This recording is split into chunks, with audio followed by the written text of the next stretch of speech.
Oi, galera, tudo bem? Boa tarde. Como é que vocês estão? Hoje é sábado. Pois é. Normalmente eu não faço programas, entrevistas aos sábados, né? Mas eu acho que hoje é um momento especial. Nós estamos passando por muitas transformações, mais do que isso, estamos passando por revoluções, né? Transformações bastante incisivas e profundamente doloridas e que nos fazem refletir sobre nós mesmos, sobre a nossa essência, sobre o que queremos para a nossa vida e para a sociedade que nós vivemos, para o nosso país, para o nosso planeta. E eu fiquei pensando que eu queria compartilhar com vocês algumas reflexões que vêm, vamos dizer assim, invadindo a minha mente, também meu coração. E eu pensei em chamar um amigo que é uma das pessoas mais respeitadas no mundo, com certeza, quando o assunto é pensar o futuro no presente, né? E eu chamei o Carlos Piazza, que é darwinista digital, ele é futurista e ele é licenciado pelo Millennium Project. Então, ele é uma pessoa, além de ser extremamente capacitada, uma pessoa extremamente humana. E quando eu perguntei para ele se ele queria participar do programa, ele me respondeu sim. Eu fiquei super animada, falei, nossa, que máximo, né? Só que eu vou avisando, o Piazza, ele não responde às nossas perguntas, ele nos deixa mais confuso e atormenta nossas mentes, como ele mesmo diz, né? Eu falei para ele, sobre o que você quer falar? E ele, na sua imensa humildade e também esse bom humor afiado que ele tem, ele me disse, eu quero falar sobre as pragas do Egito do mundo digital. Eu amei o tema, eu falei, bom, vamos lá, vamos conversar sobre isso. E o que seria as pragas do Egito do mundo digital? Dentre outras coisas que nós estávamos lá conversando, a gente vai falar sobre comunicação, olha ele aqui entrando. Me chama aí, Piazza. Isso, nós vamos falar sobre fake news, nós vamos falar sobre pós-verdade e também sobre a morte da verdade. Então, se preparem, façam o seu chazinho e o seu café, porque hoje é dia de fundir a cuca, não é mesmo, Carlos Piazza? E aí, como fundindo muitas cucas por aí online?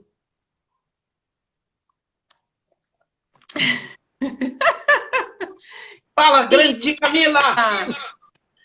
como você tá?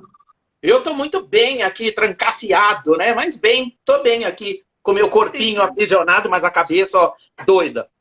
Era isso. Você ouviu o que eu estava falando do senhor? Não, do senhor tá lá no céu.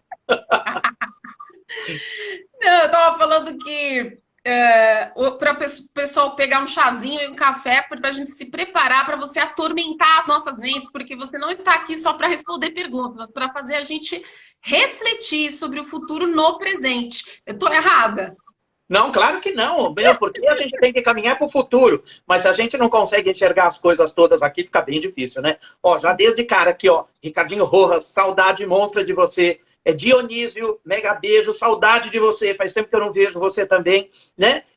Tanta gente legal aqui. Guilherme, olha, meu advogado querido, meu amigo, parceiro. Vamos ver todo esse bando de gente legal aqui. Muito legal quando a galera soube que era um momento para a gente poder se libertar e deixar os conceitos para lá e deixar a mente bagunçada, né? Entrar o caos para então poder surgir a paz um dia, quem sabe. Todo mundo ficou conectado aqui para poder participar. Piazza, primeiro eu quero agradecer, porque eu sei que você está dando muita aula online, e é palestra, e é curso, e webinar. Eu sei que você está super aí atarefado, mesmo em casa, né? Mas eu apresentei você para a galera, mas eu acho que, enfim, eu acho que nenhum currículo vai poder resumir o conhecimento que você tem, porque o conhecimento que você tem não está aqui, né? Ele está na alma. Então, não adianta, não tem universidade, não tem currículo, eu posso falar aqui à vontade, mas assim, o que me deixou muito sempre surpresa, não é diferente agora, é o título que você me falou, né? As pragas do Egito no mundo no digital. Eu falei, não, eu vou colocar isso, e aí nós vamos então debater sobre essas questões, conversar bastante sobre isso. Piazza, o que você quis dizer com as pragas do Egito no mundo digital? As pragas do Egito trouxeram um caos para a sociedade da época. Quem acredita ou não nas pragas do Egito, né? Ela tem um símbolo, né, de caos, de traumas e enfim tudo mais. E o mundo digital está trazendo transformações para nós a ponto de compararmos as pragas do Egito. Bom, eu não sei nem como responder isso para você, porque isso é tão verdade, é tão absurdamente verdade, Camila, porque a gente vive e as pessoas estranham esse título, né? Porque, na realidade, o que a gente está vendo acontecer hoje?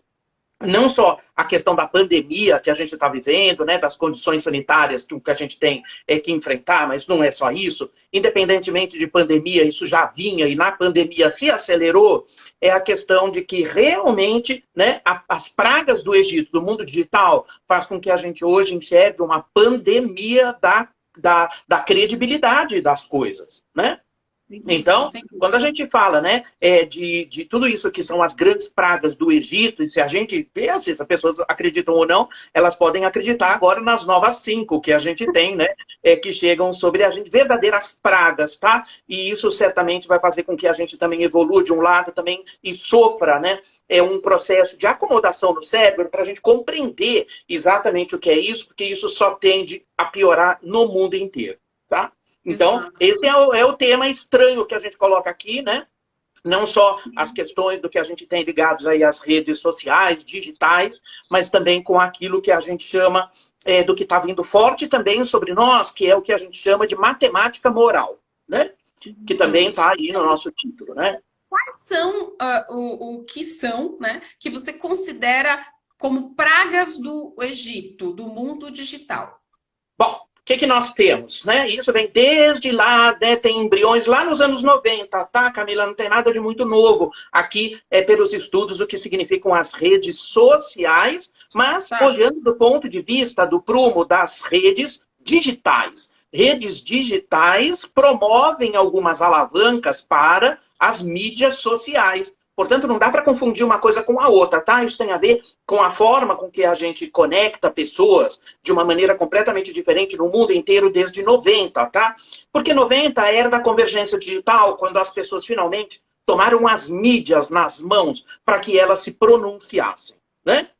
Então, existe uma coisa aí no meio disso, Camila, que todo mundo esquece ou não conhece, que é uma coisa absolutamente perturbadora, que nunca poderia ter sido, né, identificado antes, que é o poder que a gente vê, como essas redes digitais catalisam manchas arquetípicas poderosíssimas. Então, na realidade, quando a gente fala que no centro de tudo isso, né, estão conectados... Oi, desculpa. Por que você diz isso? Que manchas são essas? As pessoas, agora, no mundo inteiro, eu me conecto com pessoas no mundo inteiro com uma facilidade muito grande, né? Só que a gente sabe que a gente não se conecta com qualquer pessoa.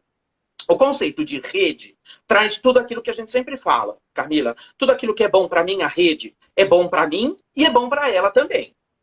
Claro. Portanto... A priori, sim, né? A priori, sim. Quando a gente não concorda muito com o outro, o que acontece? Camila, eu vou lá e desmarco você. Vou lá e bloqueio você. Eu vou lá e dou um silenciar em você Porque a gente sabe que a gente vai estar conectado numa outra forma de conexão, claro, porque ela está lastreada por emoções de manchas arquetípicas. Portanto, as redes digitais propiciam com que as redes sociais possam aproximar pessoas no mundo inteiro que tenham mesmas confluências arquetípicas. Pode ser que eu nunca conheça essas pessoas, mas você vai ver que a minha lógica ela é encontrada em vários lugares, né? E aí, rapidamente, essas conexões acontecem. Tanto que você vê, tem uma rede social que é bastante típica disso, Camila, onde ninguém fala, que é o Pinterest. O Pinterest, todo Exatamente. mundo, né, se conecta por elementos gráficos, Imagens. então, imagens, então, mas não são imagens, são universos Elementos simbólicos. gráficos. Sim, sim. Tá. Entendi o que você quis dizer. A gente se identifica com uma pessoa com relação a, enfim, o que ela tem em comum conosco, mas não necessariamente não precisa ser uma coisa muito profunda, né, Piazza? Pode ser uma coisa até muito superficial, né? A gente acha que, aliás, isso é uma coisa que deveria mudar nas redes sociais, né? Curtir amigos. Que amigos? Como assim? O que significa isso nas redes sociais? Amigos. Segundo isso que você está me falando, então não está correto, né? Na verdade, são o quê? São conexões de redes, é isso? Arquétipos. Na verdade, como é que a gente age, né? Como é que a gente enxerga os arquétipos, né? Eles agem como um princípio organizador, né? Estruturante sobre tudo aquilo que a gente age e sobre tudo aquilo que a gente faz e sobre tudo aquilo que a gente sente. Portanto, os amigos que se aproximam da gente têm muita similaridade. E vem certamente como você... Olha isso. Primeiro, comida, elo de ligação social. Onde tem confluência de comida, tem redes sociais, né, estabelecidas no entorno. E isso vem de onde? Das culturas.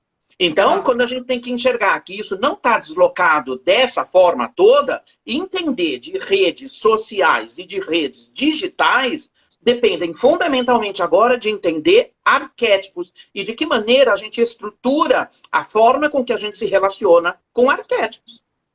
Entendi. Então, e o contrário, Piazza? E o contrário? A galerinha que não está conseguindo gerenciar uma pessoa que não tem o mesmo alinhamento que você.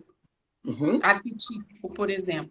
É o oposto de você, mas ela está lá na sua rede, porque por acaso acompanhou o seu trabalho, participou de algum evento, ou essa mania que as pessoas têm de ir adicionando pessoas, tal, aquela galera caiu ali na sua rede, ou mesmo que não tenha caído. Você viu na televisão, você viu na TV, foi lá, adicionou a pessoa.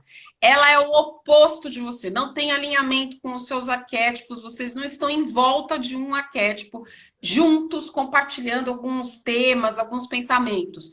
E o contrário, né? Por que eu não posso simplesmente respeitar e eu preciso dilacerar, massacrar, brigar, bater? Por quê? A ponto de sair da rede digital e ir para a Paulista, por exemplo. Camila, essa é uma pergunta super engraçada, sabe por quê? Porque, na realidade, quando a gente olha tudo isso, a gente vai lá na base do storytelling, tá bom? Na realidade, todo mundo contando histórias. Então, como a gente aqui está né, nós somos da área de comunicação, eu vou puxar também para a área de comunicação no storytelling, né? Ou no transmídia storytelling, né? Ora, o próprio conceito do storytelling, a gente tem isso mapeado. Jamais vai acontecer de você enxergar, né, um Batman sem um Coringa. Sim. Exato. Não existe. Então, o conflito, ele é inerente a qualquer narrativa. Conflito, nunca confronto. Exato. Aí o bicho entorna. Porque, na realidade, o que acontece? Não basta eu discordar, porque não tem maturidade. Simplesmente porque tudo que a gente está vendo, Camila, tem um traço emocional muito, muito, muito ativo. Então, quando você fala, por exemplo, o que determina, então, que eu tenha aí uma fake news, né? Por exemplo, a seleção da verdade, eu prefiro chamar assim, né?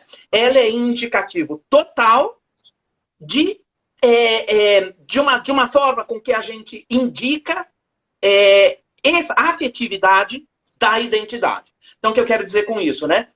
A pós-verdade, ela nunca foi uma mentira, tá bom? Ela é um ângulo conveniente da mentira que cabe em mim. São narrativas, tipos de narrativas. Puramente narrativas. A minha narrativa tem a ver com a minha história, os meus pensamentos, e a sua, enfim, tal, né? E como é que a gente faz? Se eu tenho a minha verdade, você tem a sua, perdão, eu tenho a minha narrativa, você tem a sua narrativa. Tem algum momento que eu posso chegar no pelo menos, tudo bem, eu respeito. Não aceito, mas respeito. A gente vai conseguir chegar, Piazza, depois desse caos total nisso? Será que é a tendência depois do caos? É a luz? Será? Que eu seja honesto ou simpático? Não, quero que você seja honesto. Se não houverem mecanismos de freios e contrapesos, haverá guerra civil. Tão simplesmente assim. Porque, na realidade, quando você consegue manipular essas redes todas, né, justamente entendendo que o principal da pós-verdade, que move essa coisa toda, Camila, ela pressupõe um poder gigantesco de fazer você perder o contato com a realidade, com o verdadeiro. Então, na realidade, o que a gente está vendo dentro da pandemia, né? A pandemia traz para a gente uma aula muito grande, né? Duas coisas sobem barbaramente em escala, né? A ciência, claro, porque ela é extremamente pragmática nas questões, né? Segundo, a imprensa, né, dita, né, oficial, sobe em escala, porque ela pressupõe, né, a tomada da rédea na mão daquilo que é a apuração, daquilo que é o jornalismo profissional de te trazer os fatos. E dos fatos você tira as suas conclusões. Então, na realidade, o que acontece? Quando você vê alguém que está reagindo contra a imprensa, está reagindo contra os fatos. Então, na realidade, a pós-verdade, ela surge disso. Então, a pós-verdade, ela nunca foi uma mentira, mas ela pressupõe fazer com que você perca, né, o lastro, com que você perca o contato com o real, com o verdadeiro. Que é isso que a gente está vendo acontecer. Quer um exemplo? Você é obrigado a usar, né? Ontem, por exemplo, né? Super icônico que a gente viu ontem com o Jornal Nacional, né? Exato. Né? Que lógica você tem? A gente então suspende o balanço do Covid, mesmo porque o artigo 6º da Constituição obriga você a manter dados de pandemias, né, em tempo real. Aí o que acontece? Suspende. Ok, suspendeu. Para quê? Para o Jornal Nacional não dá. Aí o que acontece? 9h42, entra aquela vinheta que dá frio na espinha. Porque, na realidade, o que acontece? Ele achou que o quê? Né? As pessoas iam, claro, publicar daquele jeito. E todo mundo se chocou com aquilo, até eu. Porque quando eu vejo aquela vinheta entrar, todos os meus sistemas de alerta entram, né, em ação. Sim. A gente sai correndo, né, para frente da televisão, enfim. Essa figura, Camila, para o nosso mundo da comunicação, tem o fato do fato relevante, né? Tem o peso do fato relevante. A urgência, exato. A urgência. Então, na realidade, você ouve aquele troço, a tua mente já catalisa. Por quê? Qual é o mecanismo que a gente usa para a gente subverter tudo isso? É um sistema da neurociência, ela explica, é o sistema reptiliano. Então, na realidade, quando você ouve aquela vinheta que está associado sempre a coisas muito relevantes, o que acontece com o teu cérebro? Ele liga um sistema de alerta. Quem comanda isso é a nossa amígdala. A amígdala não está aqui, tá? Ela está aqui em cima do palato, tá? Aqui, ó. O que ela regulamenta, né? É justamente o estado de alerta. Então, na realidade, o que a gente tem? A gente tem um mecanismo de alerta para poder se defender de alguma coisa, portanto, a tua atenção cativa se volta para aquele fato específico. Por que uma fake news ela é disparada e ela tem a potência de ter 70 vezes mais viralização do que uma notícia verdadeira? É o estado de alerta. E, na realidade, como que corre rapidamente entre uma rede e outra? Justamente pelos arquétipos, pelas redes arquetípicas, né? Sim. Claro, porque ele é o fio condutor de tudo isso. Claro, claro. E em se tratando de fake news, é claro que a gente está falando de jogo de narrativas, e quando a gente começa a falar de jogo de narrativas, a gente trabalha com mídia, tal, então é óbvio que a gente vai prestar atenção nisso, a gente vai se informar em vários canais, e claro que a gente vai tentar usar os canais oficiais e também contrabalancear com outras mídias e tudo mais. Mas, assim, no geral, quando a gente está falando disso, quando a gente está falando de fake news, a gente está falando hoje, em especial, de notícias fraudulentas, né? Porque não são só jogo de narrativas, né? Se fosse só, eu quero fazer isso porque eu gosto daquilo, mas eu quero fazer isso aqui porque eu gosto daquilo lá, ainda estava bom, né? Mas quando a gente fala de uma notícia que pode prejudicar umas outras pessoas e que isso pode ser uma coisa tão grave a ponto de virar um ato criminoso e coisa e tal, então a gente está falando não só de pós-verdade, então a gente está falando de fraude, né? Notícias fraudulentas, né? E em que momento, eu acho que, eu não sei, mas posso te perguntar, você imaginou, Piazza, porque você sempre está estudando o futuro, só que o futuro com essa reflexão no presente, né? E até com dados do passado, por isso que é muito legal o que você fala, né? Você imaginou que um dia nós poderíamos estar falando sobre crime envolvendo notícias? Já, Camila. Já, claro que sim. Já, né? Você já. Ô, Camila, o Fiction Lab traz pra gente os filmes de ficção que botam tudo no radar. Quando a gente brinca de dizer tudo isso, né? Skynet é de verdade. Skynet. Sim. Skynet é de verdade. Então, na realidade, quando você vê assim, isso tudo tem uma grande confluência com preocupações do futuro, né? Embora as pessoas pensem que seja ficção, não tem nada de ficção, né? Na realidade, é o que a gente está vendo acontecer. Uma rede gigantesca, né? De uma rede de fake news, né? Que tem como fundamento, né? As percepções emocionais dessas confluências de manchas arquetípicas, que são completamente narcisistas e que têm a função da detração, que é justamente fazer, né, a coisa de injetar, inocular veneno nestes ecossistemas, né? Então, o que tem por base? Na pós-verdade, as emoções e as crenças pessoais, ela tem muito mais importância do que os fatos objetivos. Então, aí falando disso, entrando em crenças pessoais, você acha que nesse momento específico, isso acabou eclodindo de uma forma tão absurda, porque nós, humanos, estamos passando por um momento de transformação pessoal, e aí provavelmente estamos mais sensíveis, mais perturbados, enfim, né, mais conturbados mesmo internamente. Então, aí externamente fica muito mais fácil para a gente se abrir e acabar, então, entrando nesse tipo de rede e sendo manipulado por ela, né? Ou você acha que é uma coisa externa, puramente externa, e que nós, na nossa santa ingenuidade, seres de luz do planeta Terra, caímos nessa manobra? O que você acha? Olha, Camila, como é que eu vejo isso? Existem muitas coisas positivas, muitas coisas negativas nesse balanço, tá? Na realidade, quando a gente fala de uma rede de fake news ou de pós-verdade, né? Ou da velocidade com que essas coisas possam rodar, que a gente olha também as questões do que são as intenções que estão por trás. Na realidade, isso pode ser feito de forma completamente orquestrada, como a gente está vendo na CPI das fake news, né? Exato. Eu trago tudo que for necessário de sistemas, busco uma fragilidade nas redes para criar perfis falsos, para fazer distribuição massiva. O nosso cérebro, ele não consegue processar tudo isso ao mesmo tempo. Quando você está usando esse processo do sistema de resposta que é reptiliana, né? O que acontece com tudo isso? Você age. Lembrando que o cérebro reptiliano, ele não foi feito para pensar.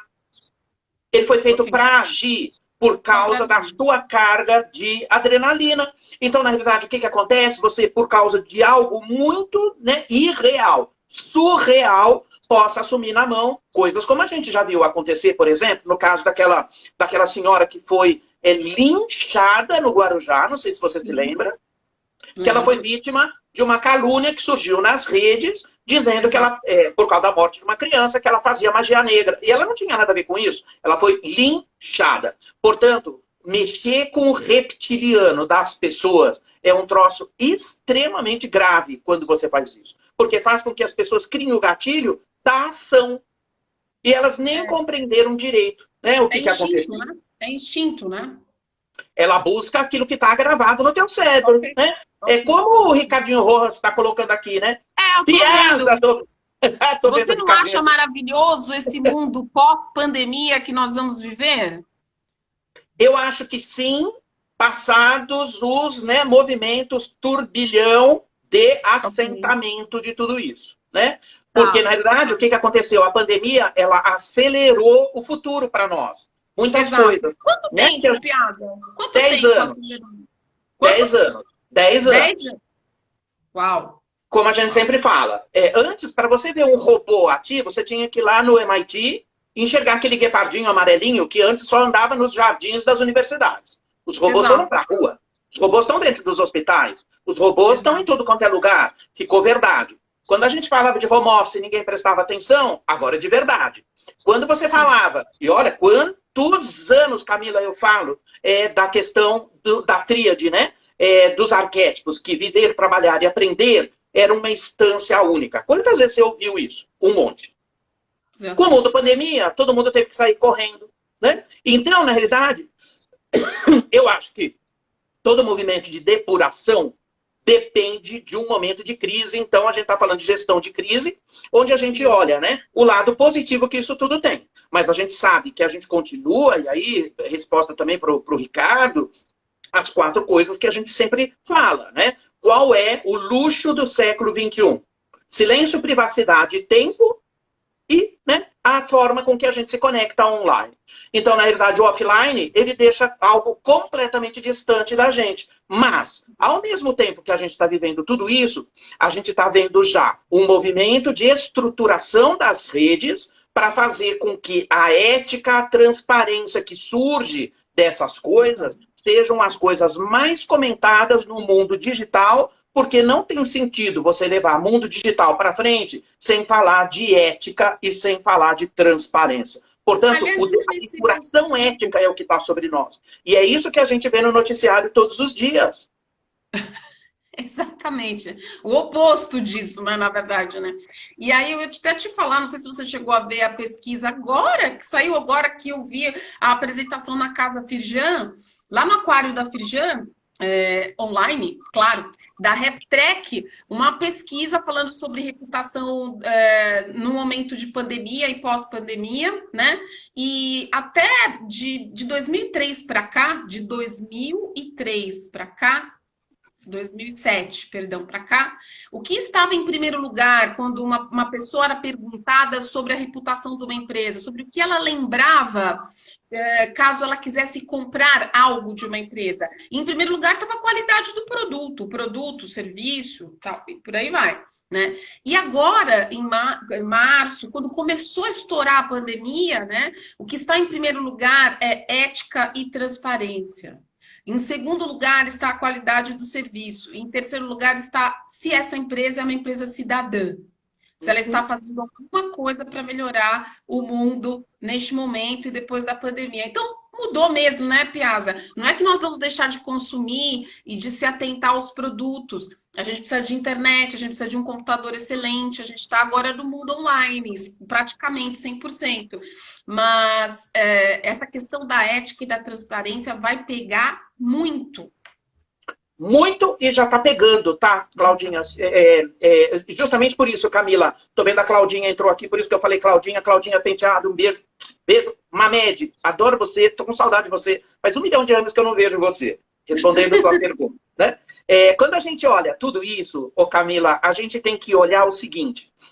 Os ambientes panópticos, ditos lá pelo Michel Foucault, 1960, naquele livro horroroso, distópico, que se chama Vigiar e Punir. O que ele trazia desses tempos ali? Haverá de chegar o dia em que o homem não terá, né, nenhum lugar no mundo suficientemente seguro para que você se esconda. O que acontece é que esse mundo hoje chegou. Então, na realidade, tudo, absolutamente tudo que você faz tem a ver com a forma que tudo é visível, tudo é lastreável em tempo recorde. Portanto, vivemos tempos panópticos? Claro que sim. Quem disse isso? Todo o tempo, e retrata isso todo o tempo, Black Mirror. Quem coloca tudo isso, a ética de Black Mirror, ela vai impor pra gente, Camila, uma ética causticante, carbonizante, não vai ter nenhum lugar seguro para que alguém se esconda. Portanto, o que está na fase de transição entre uma coisa e outra? A gente está saindo de uma sociedade 4.0, indo para uma sociedade 5.0, que através de uma indústria 5.0 preserva as relações mais honestas humanas. Honestas que eu digo aqui é que o sentimento humano do touch, ele se sobrepõe, ele se prevalece ao tech. Então, na realidade, eu uso o tech, mas com um efeito no touch. Onde a gente busca o quê? A maior confiabilidade possível. Isso está fazendo, por exemplo, com que na sociedade 5.0 você olhe uma coisa diferente. O CEO, que era o Executive Officer, para poder fazer produção massiva, ele não tem lugar mais. Ele está indo para o CTO, é o Chief Trust Officer. Ele está indo para um conceito em que nossos valores criam valor. Isso é completamente diferente, e é isso que a gente está vendo acontecer. Portanto, não terá lugar para empresas que não enxerguem confluência de valores humanos nas relações. Então, quando você tem o fundo que é arquetípico, o que acontece? As empresas que são referência nessa área passam violentamente de boca em boca, que é aquilo que a gente chama do buzz. Do buzz, sim, sim, sim. E apesar de muitas empresas e muitos profissionais de comunicação já falarem muito sobre isso, sobre essas questões humanas, né? Eu acredito que isso entrava por aqui e saía por aqui, né? Mas acho que agora não há escolha. Exatamente, não há escolha. É preciso se transformar. E me diz uma coisa, Piazza, nesse momento em que a gente está obrigatoriamente, a gente caiu no mundo digital. Esses 10 anos que a gente achava que tinha, não temos mais para poder nos adaptarmos às tecnologias e tudo mais, e a gente, vamos nos adaptar agora, já, de repente, nós vamos dar mais valor ao o que é próximo, ao que é humano, ao abraço, ao amigo, ao namorado, à família. Você acha que essa vai ser a transição natural, visto que você falou que, apesar de estarmos entrando numa sociedade 5.0 extremamente tecnológica, né? Esse lado humano, confiável, transparente, vai ser primordial, vai ser a coisa mais primordial. Então, isso vai fazer, ao mesmo tempo que a gente valorize mais as pessoas? Sem dúvida alguma, mesmo porque, Camila, numa discussão um pouquinho mais lá na frente, tem uma questão muito tensa aí, né? Da discussão do que é a chegada da inteligência artificial super, né? Sobre os ecossistemas. Então, na verdade, as perguntas já estão sendo feitas. Quem é que tem as mãos do bem? Quem são as pessoas do bem para usar a inteligência artificial do bem? Porque, na realidade, o que a gente está vendo acontecer? Aquilo tudo que a gente já viu nos filmes de ficção. Você, onde tem muita tecnologia, tem muito psicopata junto. E tecnologia em escala, Skynet, né? Que tecnologia muito avançada na mão de psicopata possa representar já, e isso não é uma figura de expressão, a morte total da humanidade. Isso está sendo discutido agora, e quem quiser ler sobre isso, deixa a dica aqui do livro que chama Vida 3.0, Life 3.0, do Max Tegmark. Pode ler. Vida 3.0. Tá lá. É perturbador. Perturbador. Ou Superintelligence, do Nick Bostrom. Né? Os dois estão mais ou menos na mesma confluência, né? Do que é que você vai ter de capacidade de processamento que o ser humano não compreende o que é, na forma de contribuição para ele mesmo. Portanto, qual é, né, o freio regulador que tem aí? Ética. O que a gente tem que fazer? O que o Isaac Asimov já falava lá atrás, uma coisa perturbadora que a gente tem que fazer, as máquinas trabalharem para a gente, não o contrário. Como muitos filmes de ficção científica mostram, né? As máquinas escravizando os seres humanos, né? Isso é perfeitamente possível de acontecer se não tivermos freio de arrumação. Portanto, no livro da Vida 3.0, do Max Tegmark, ele fala, inclusive, de um segmento que é o terceiro nível, que é o terceiro paradigma, que é justamente a sala escura. O que é sala escura? Empresas que não tem ninguém trabalhando, empresas que são só robôs trabalhando. Sabe o que o Max fala lá, ô Camila? Que as máquinas vão poder escolher se elas vão querer ficar visíveis ou não para os seres humanos. Uau! Uau! Então a máquina pode ter ética? A máquina, ela não consegue fazer duas coisas que o ser humano faz muitíssimo bem, que é análise da ambiguidade e pensamento crítico. Tá. Então, mas ela consegue fazer simulação como a gente não conhece. Entendi. Ok. Entendi. Então, mas assim, foi o que você falou, se uma tecnologia estiver nas mãos de uma pessoa ética e transparente, óbvio que ela será bem utilizada para um fim promissor para a humanidade, não é mesmo? Exatamente. Tanto que hoje a discussão toda, Camila, gira em torno daquilo que a gente colocou aí, da matemática moral. Exato. O que é a matemática moral? Uma coisa perturbadora que a gente tem que lidar hoje, né? Que é a questão de que agora você tem o controle da sociedade feito através de algoritmos burros. Burros? Completamente burros. Mas assim, se é um algoritmo, pressupõe que ele foi feito por alguém. Então, o burro não é algoritmo, é quem fez. Burro é o algoritmo que foi feito por alguém que é 4 vezes mais burro do que isso. Porque, na verdade, o que acontece? Camila, é como a gente brinca de dizer, quem dá o tiro no pé, acerta os 4, né? E justamente aqui acontece isso, porque, na realidade, a ambiguidade humana é impossível de você catalisar. Eu fico imaginando aqui, por exemplo, uma rede social, né? Um Facebook, por exemplo. Eu não sei se você sabe, eu tive a minha conta do Facebook banida. Sei, você falou para mim. E eu estou processando o Facebook, vou até o fim.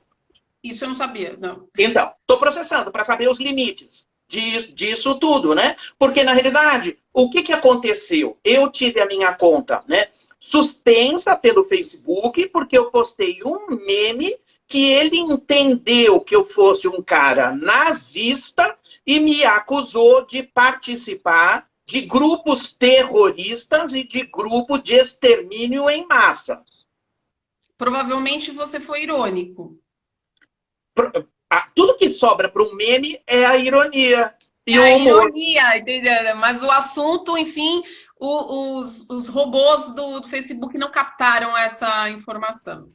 Exatamente. Então, na realidade, como é que pode, de repente, você olhar e aí vem uma cascata de horror, né? Primeiro, se num fato tão absurdamente, né, violento como isso, como o Facebook me acusa, o que ele deveria fazer? Entrar com um processo contra mim ou me denunciar no Brasil. Ele não fez. Claro, se você é terrorista, sim.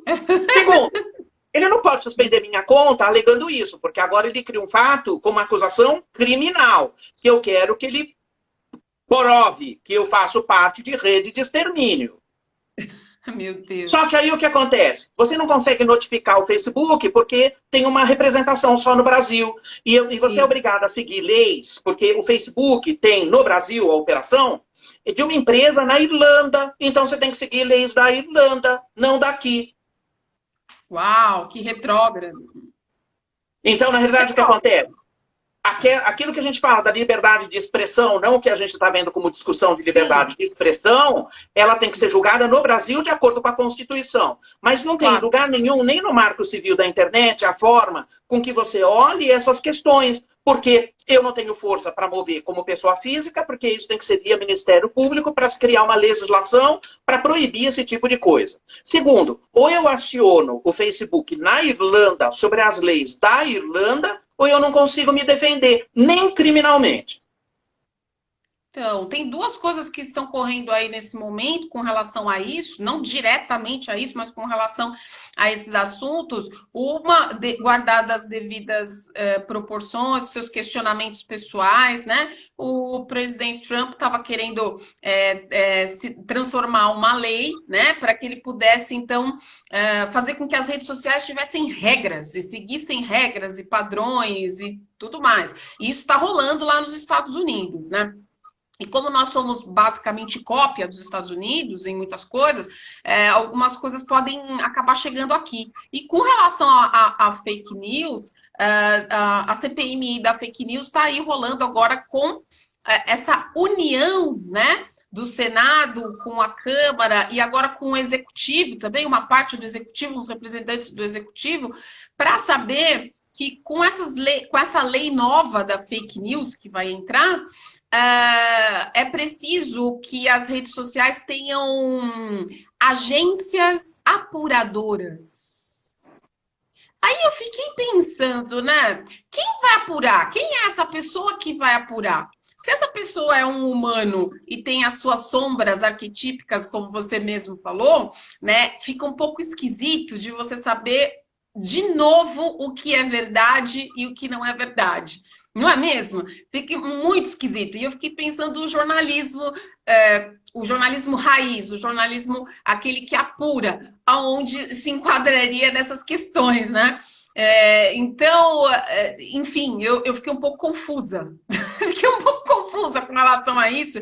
Como é Claro. que nós mesmos, nós, eu estou falando sociedade, né? Como nós, sociedades, vamos regular o que é verdade para nós mesmos, se nós mesmos já regulamos, e você falou, bloqueio o amigo, corto aquela mensagem, edito aquele vídeo e faço o memezinho colando aquele lá. Esquisito, né? Como é que você coloca numa lei o que é verdade? O que é verdade? E esse é o ponto, porque na realidade o que acontece? Quando tudo que eu faço é fazer com que você perca a aderência da verdade, a gente perdeu o que é o peso, né? O que é o peso master, para dizer. E tudo é completamente fora das questões que a gente olha, Camila, porque se você for olhar, por exemplo, o ano passado, o peso, né? O peso que simboliza o quilo, ele não pesa mais 1 quilo. Então você fala assim, aquilo que regulamentava que era 1 quilo não pesa mais 1 quilo. Ele perdeu massa, porque ele é um bloco de metal. Se até o peso, referência, perde massa e ele vira outra coisa, tudo ao mesmo tempo está assim.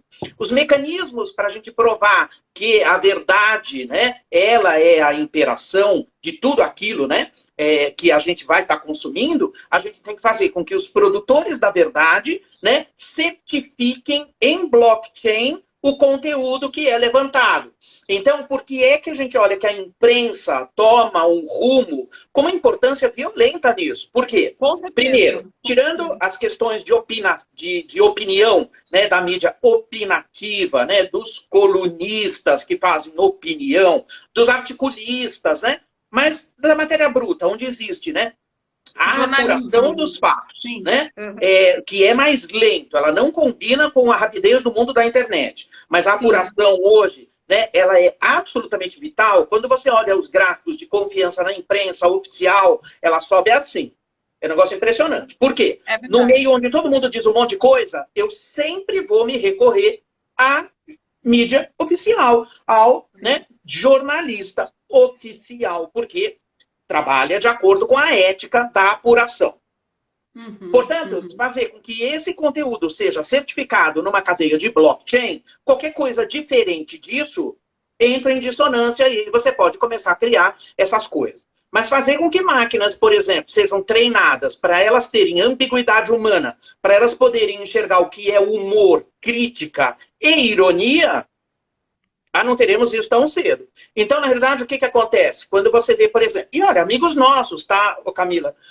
O Etevaldo Siqueira, por exemplo, foi vítima de matemática moral também. Levou gancho de rede social, porque a Vênus de Milo, né? Lá em Paris, no Louvre, passou por um restauro e ela foi reinaugurada. Isso foi o ano passado. Aí o que aconteceu? Fizeram uma comemoração para a reinauguração do espaço da Vênus de Milo. E ele publicou. E ele foi punido pelo Facebook por patrocinar pornografia. Tá. Pois é. E Ele aí foi o que punido acontece? Por pelo exemplo, eu vou Facebook, e né? entro com uma ação, né? Como eu fiz. Qual foi a sentença, né, que a juíza deu? Porque eu pedi a custódia antecipada, pedindo a minha conta de volta. Sabe o Qual que que a foi? juíza respondeu? Ela falou O que não quê? cabia o pedido porque eu tinha descumprido regras do Facebook. Aonde que está dito que eu não posso colocar um meme e de que maneira um meme pode me dar uma acusação de que eu sou membro de organizações, né, de extermínio em massa? E aí a contestação é super simples. Como é que você pode dizer que eu não cumpro o regulamento de uma empresa que não opera no Brasil? Você é juíza do sistema brasileiro para tratar sobre as leis brasileiras e você está ressaltando que eu não cumpri, se for uma regra de uma empresa da Irlanda? Sim, sim, sim. E foi o E que você aí? falou, levando em consideração que foram robôs que fizeram essa análise. Com certeza Claro, não foi, um, né, um algoritmo burro. o algoritmo burro, exatamente. Gostei dessa expressão, o algoritmo burro. Agora, Piazza, para a gente poder ir caminhando para o encerramento, Ah, não! infelizmente, né, o Instagram nos dá uma hora, assim, no máximo. Me diz uma coisa, o Ricardo Rojas perguntou aqui, então, Piazza, a gente tem jeito? A gente tem solução? O nosso futuro tem alguma luz lá na frente? Como você Olha, vê isso? o futuro no Kaidaren, ele que é justamente a forma, né, com que... Ô, Rojas, para de fazer pergunta, ele está dizendo aqui que tem um monte de pergunta para fazer. Ô, Rojas, me liga, a gente papeia, a gente tira, discute isso, né? Nenhum problema. E olha, aproveita que eu estou na pandemia, eu estou facinho, né? Então dá para falar muita coisa, né?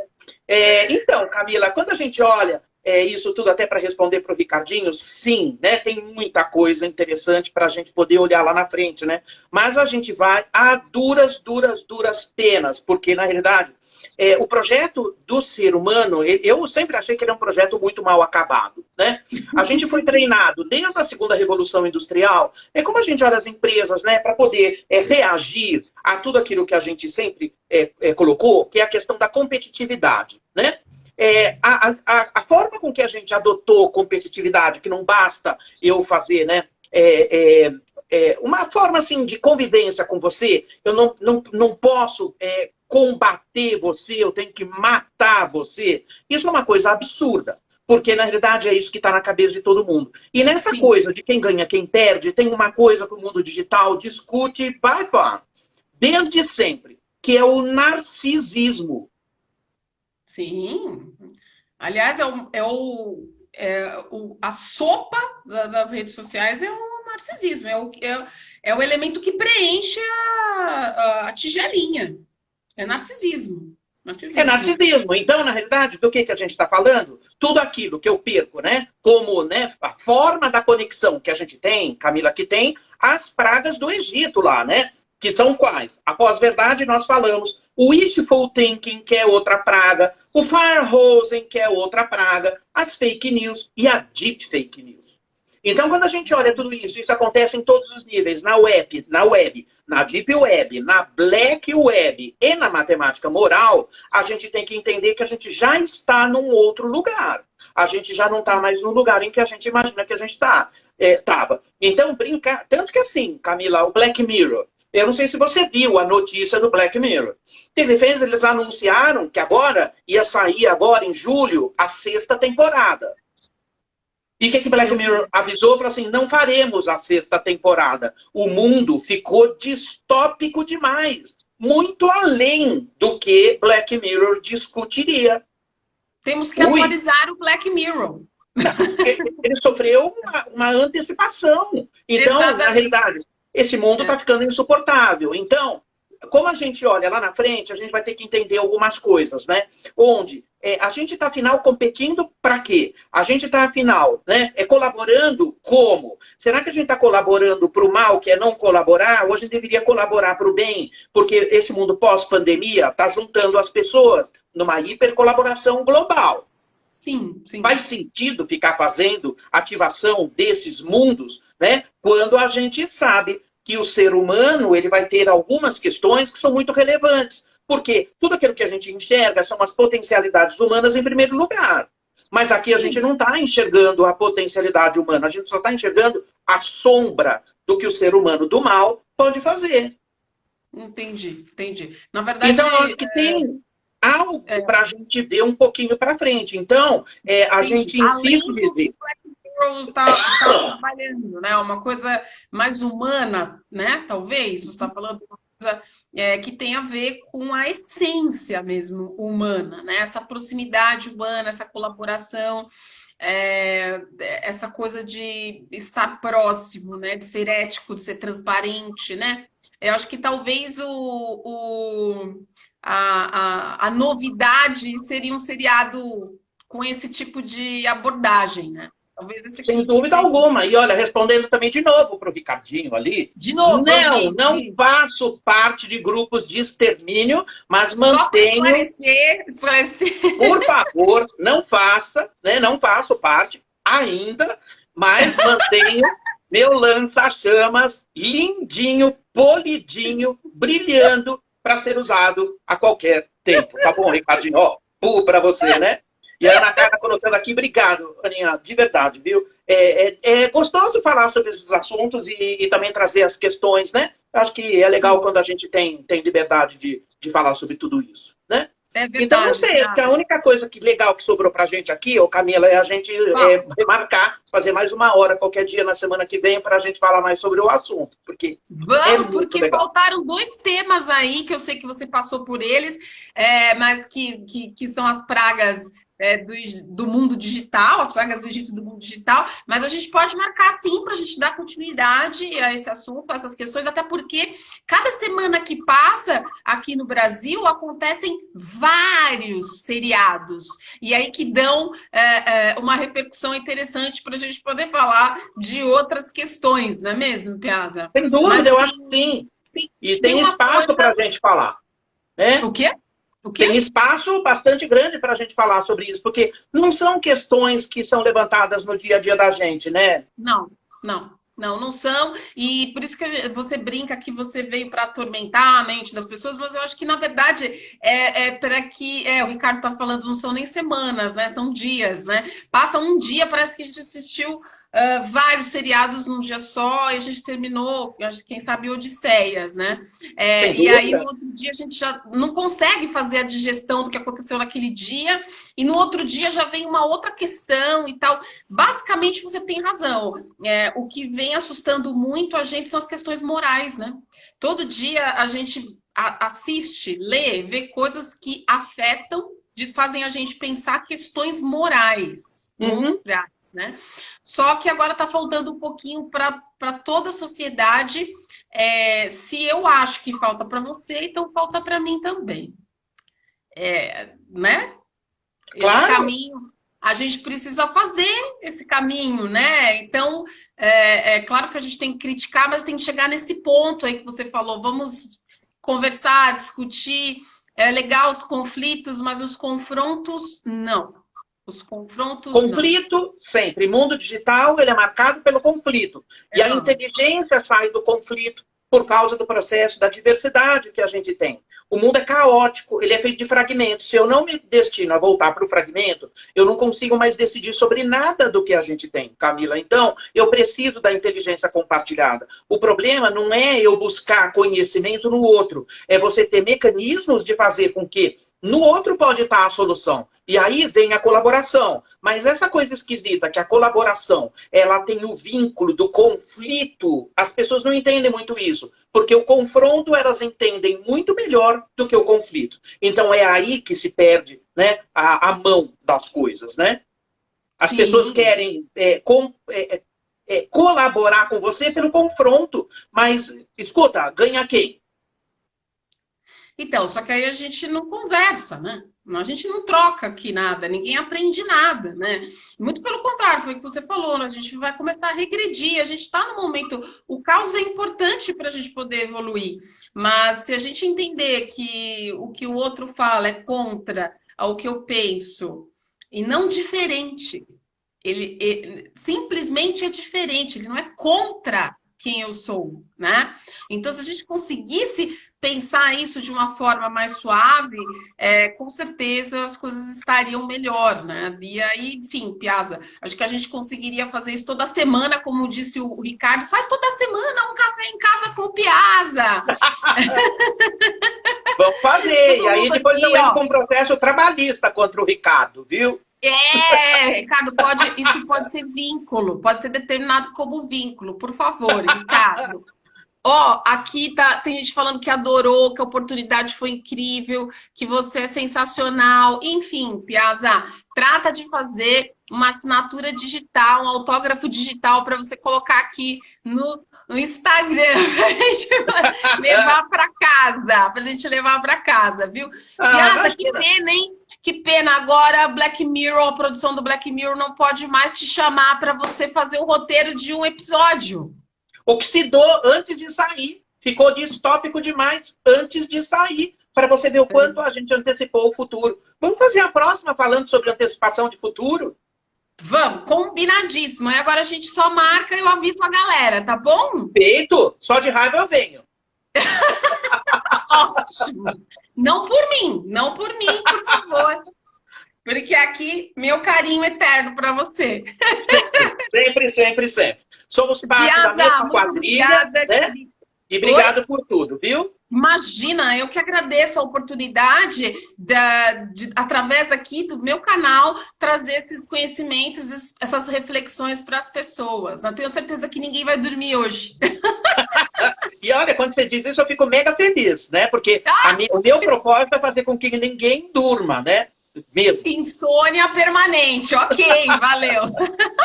Muito tá bom, querido. Muito obrigada, viu? Um excelente final de semana para você. Um beijo para todos. Beijo, tchau, obrigado por terem vindo. Tchau, Camila. Tchau. Galera, obrigada por participarem aqui do Café em Casa. E mais uma vez me despeço aqui pedindo para vocês se cuidarem, por favor. Vamos começar mais uma semana e agora precisamos estar saudáveis para passar por esse caos e pelo Piazza. Vamos lá, gente. Vamos lá, mais uma semana. Beijo. Tchau. Tchau, fui.